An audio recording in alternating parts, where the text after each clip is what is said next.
So after 10 years, Microsoft has dropped support for Windows 7. So what does this mean for Windows 7 users? And what does this mean for the adoption of desktop Linux? So if you're new to this channel, remember to subscribe and ding the little bell icon down below because it'll really help the channel out. I'm aiming for 1,000 subs and any help would be really appreciated. So now that's out of the way, let's get started.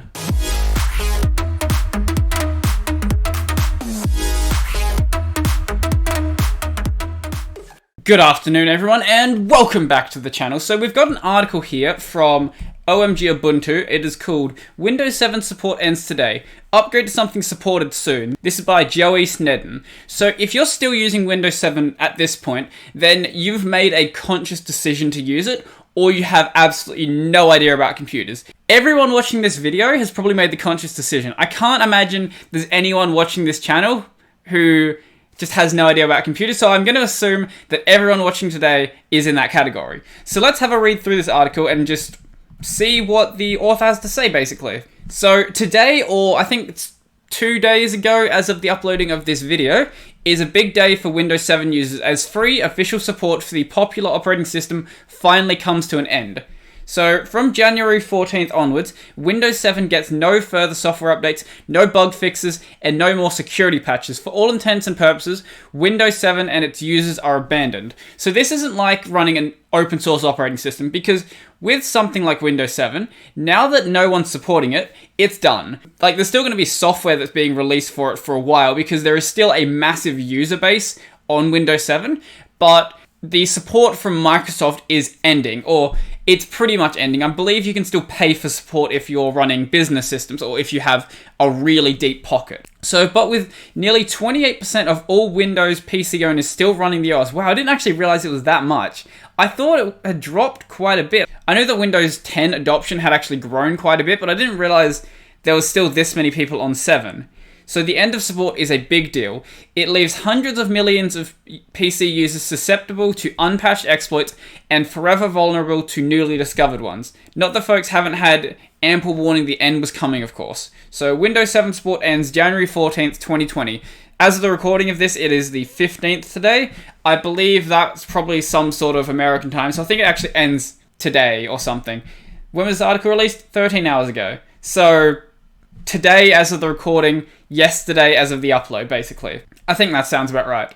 So a decade is a long time in computing, and the aged Windows 7 operating system is no exception to that. First released in 2009, Windows 7 grew quickly to become one of the most popular and successful versions of Microsoft Windows operating system ever released.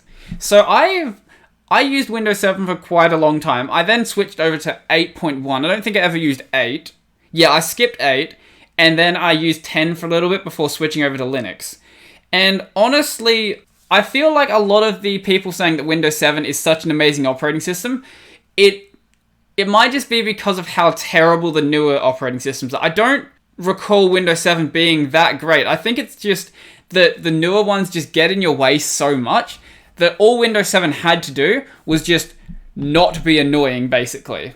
But nothing good lasts forever, and mainstream support for Windows 7 ended on January 13th, 2015. So the main support ended 4 years ago. So, as I said, if you're still running Windows 7 at this point, you have made a conscious decision for it, or you have literally no idea about computers and no one's bothered to update your computer for you. Aware that many people were still relying on the system, Microsoft did extend support until January 2020, which they really didn't have to. I can't imagine they were making any money on Windows 7 at this point, because to actually get a copy of Windows 7, I don't think they were selling official ISOs anymore. So probably, maybe you could have got them off their website, but I can't imagine they would have been doing that. So you probably had to actually get a third-party key or pirate it. If someone knows if anywhere is actually still selling Windows 7 copies, I haven't bothered to look for it, let me know if that's actually a thing still happening. So their extended support didn't involve any features, but it did involve patching major security flaws and plugging gaps in the operating system's defenses as and when the need arose. So that's honestly not the worst thing that Microsoft could have done. This operating system had to die at some point, simply because of the way that Windows is created. With something like for example, an Arch-based distro, you don't ever really deprecate an old distro. You kind of just keep rolling along with updates. even something like Ubuntu, they're not really deprecating the entire thing. You can't really roll over to a new release as easily because of the way that those distros are set up with the way the updates work. But with Windows, it's more of like a completely different operating system each time, as opposed to this is an incremental step along the way. So let's see, where are we at? So which, to be blunt, was better than nothing. So this is talking about the extended support. So it is good that they did do something. So Microsoft is extending support for Windows 7 once again, this time only for business and enterprise customers and not for free. So Windows 7 Extended Security Update is available until January 2023 on a per device basis, the price of which increases year on year. I'll see if I can find a cost for that actually. I wonder if it's probably going to be insanely high.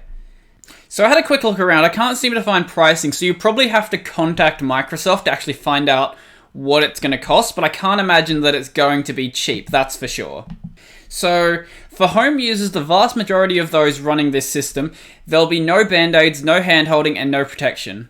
So really, the safest way to be using a computer is just not to be a troglodyte, basically. If you don't go to dangerous websites, you're generally going to be fine. So be careful what you're doing if you're still running Windows 7.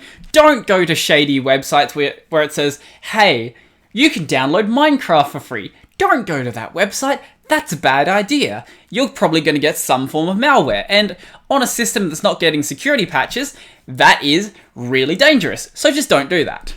Or switch to something else. So, are you running Windows 7? If you or anyone you know is still running Windows 7, the first thing you need to do is not panic. At least not right away, as your computer will still continue to work as is. So obviously they're not going to brick your system. That would be terrible, but I could imagine them doing that one day. But you must start thinking about switching or upgrading to a newer operating system sometime soon. Put simply, the longer you run Windows 7 unsupported, the more risk you expose yourself, your data, and your system to. You can run Windows 7 unsupported and accept those risks, or you can upgrade to Windows 10, which is still free if you use the Microsoft Windows installation tool. I can never imagine them actually dropping that. I think at this point, Microsoft doesn't even really care if they're losing money on the installation of their operating system. What they care about is just having a big user base. So they'll happily give out the ISO, and they'll happily let people use Windows 10 for free, even though they'll say, you should buy a license. They don't really care because they can just keep selling your data and selling you things on the Microsoft Store and all these other things where they're actually making money, because Windows 10 is a operating system as a service rather than them selling you a piece of software.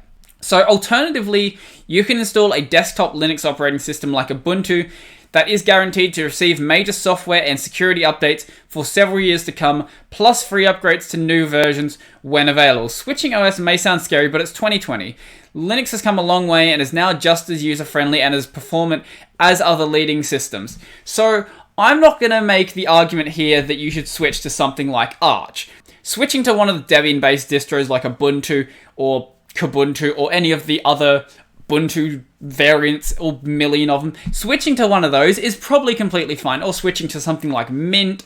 If you do want to switch to something that is Arch-based, I would recommend, if it is your first system, if you want to be like me, you can install it from the command line, but you're probably not like me, especially if you're coming from something like Windows 10.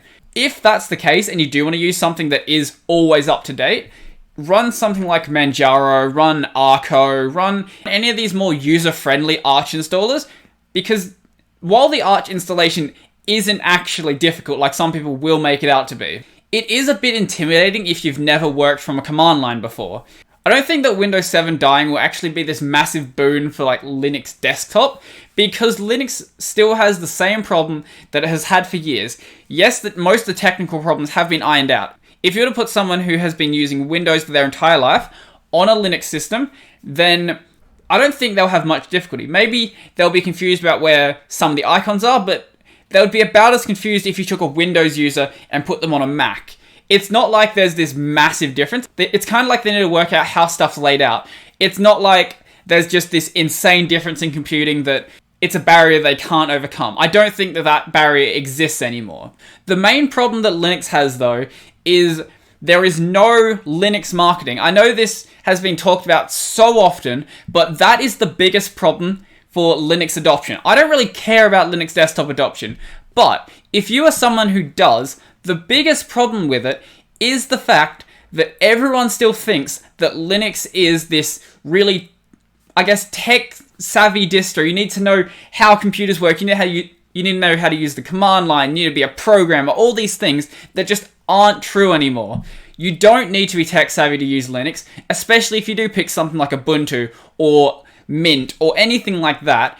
Once you've gotten past the installer, which most of the installers are just graphical installers, especially something like Ubuntu. If you know how to install Windows, if you know how to install macOS, you can install Ubuntu with no problem. It is dead simple to do. I've done a video months and months ago about Ubuntu being dead simple to install, and it really is.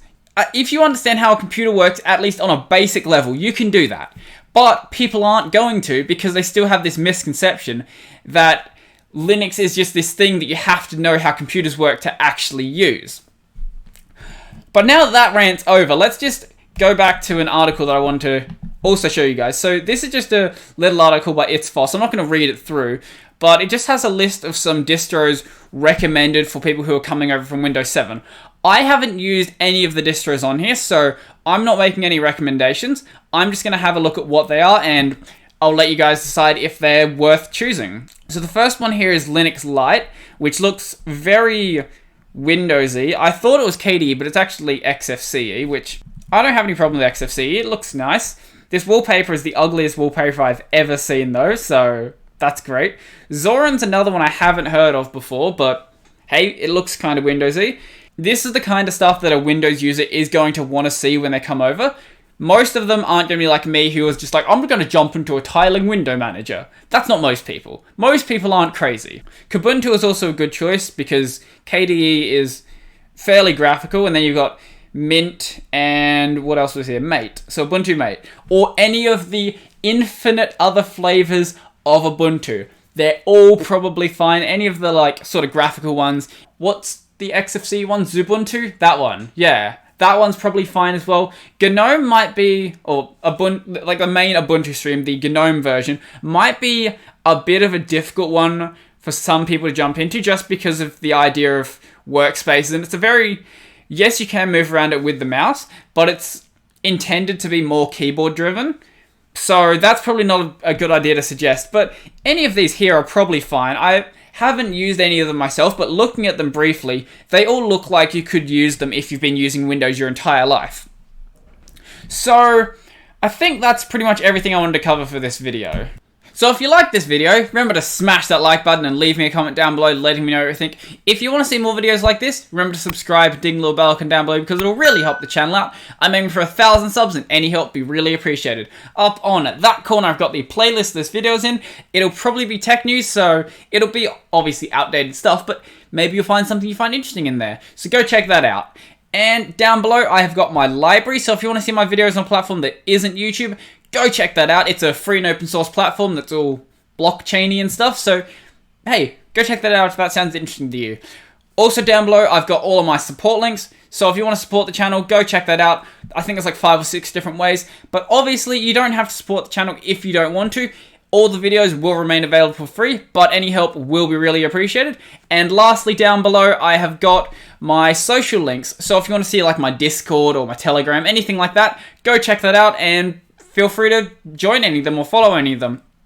So I think that's pretty much everything for me now, so I'm out.